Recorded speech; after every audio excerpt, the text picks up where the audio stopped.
रूसी राष्ट्रपति पुतिन ने अपने ही सैनिकों के शूट एंड साइट का क्यों दिया आदेश? यूक्रेन के सैनिक रूस से कौन सा बदला लेने का ऐलान कर रहे हैं? राष्ट्रपति व्लादिमीर पुतिन ने कब्जे के बाद खेरसॉ से क्यों नागरिकों को निकालने का आदेश दे दिया है? वोलोदिमीर ज़ेलेंस्की ने क्यों कहा दुश्मन सामने से लड़ने में डर रहा है, इसलिए बिजली गुल हो रही है? भीषण जंग से जुड़ी बड़ी खबरें आप देखिए रूस यूक्रेन टॉप में। खेरसोन में रूस बड़े हमले की तैयारी में है तो यूक्रेन भी पलटवार के लिए तैयार है। यूक्रेनी मैकेनाइज्ड इन्फेंट्री यूनिट के कमांडर ओले ने कहा कि रूस पर हमला बोलने के लिए यूक्रेन के जवान रेडी हैं। ओले ने कहा कि सर्दियों के मौसम में यूक्रेनी बंदरगाहों से रूसी फौज को भगाना प्रमुख मकसद है। खेरसोन पर संपूर्ण कब्जे के बाद अब पुतिन ने बड़ा फैसला लिया। पुतिन ने उन लोगों को खेरसोन छोड़ने की आजादी दी है जो बैटल जोन से बाहर आना चाहते हैं। 70,000 से ज्यादा सिविलियंस अब तक खेरसोन छोड़ चुके हैं। पुतिन ने आदेश जारी करते हुए कहा कि आम लोगों को युद्ध का खामियाजा नहीं भुगतना चाहिए।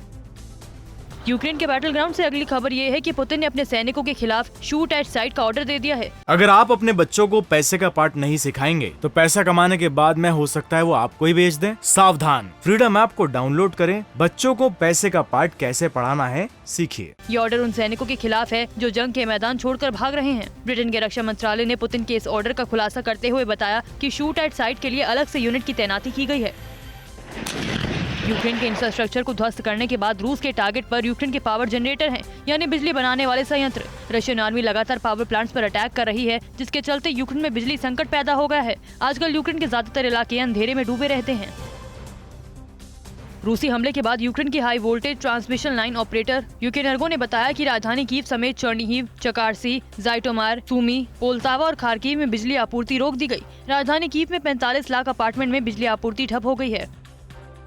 यूक्रेन के ऊर्जा नेटवर्क पर रूसी हमले के बाद यूक्रेन के राष्ट्रपति ज़ेलेंस्की ने रूस पर ऊर्जा आतंकवाद फैलाने का आरोप लगाया। ज़ेलेंस्की ने कहा कि रूसी हमले के बाद करीब 45 लाख लोग बिना बिजली के रहने को मजबूर हैं। रूस ने हाल ही में यूक्रेन के ऊर्जा संयंत्रों पर मिसाइल और ड्रोन हमले किए थे।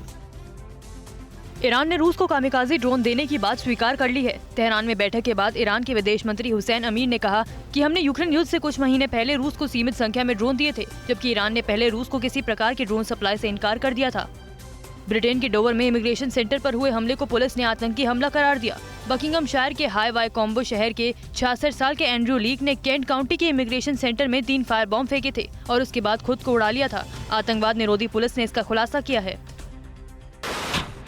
यूक्रेन की तरफ से रूस के खिलाफ लड़ते हुए ताइवान के एक शख्स की मौत हो गई। 25 साल के तेंग सेंग क्वांग नाम का ताइवानी शख्स कुछ दिन पहले ही यूक्रेनी सेना में भर्ती हुआ था, जिसकी हमले में जान चली गई। शेंग ने कहा था कि यूक्रेन अगर हार गया तो चीन भी ताइवान पर हमला करेगा। अगर आप अपने बच्चों को पैसे का पार्ट नहीं सिखाएंगे तो पैसा कमाने के बाद में हो सकता है वो आपको ही बेच दें। सावधान, फ्रीडम ऐप को डाउनलोड करें, बच्चों को पैसे का पार्ट कैसे पढ़ाना है सीखिए।